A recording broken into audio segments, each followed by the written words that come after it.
நான் போன வீடியோவில் சொன்ன மாதிரி நான் ஏற்கனவே என் ஷார்ட்ஸ்லையும் போட்டிருந்தேன்.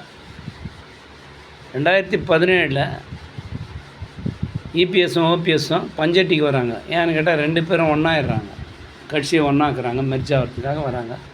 வர்றதுக்கு ஒரு 3 நாளுக்கு முன்னாடி பெரிய பெரிய கட் அவுட்டு, மலர் வளையம் இதெல்லாம் வைக்கிறாங்க. அப்போ செங்காலம்மன் கோயில்னு ஒரு திரும்புறதுக்கு முன்னாடி ஒரு பெரிய பிரிட்ஜ் ஓவர்ஃப்ளை இருக்குது, அது மேலே பெரிய கட் அவுட் வச்சுருந்தாங்க. அது விழுந்து ஒருத்தர் செத்துட்டார்.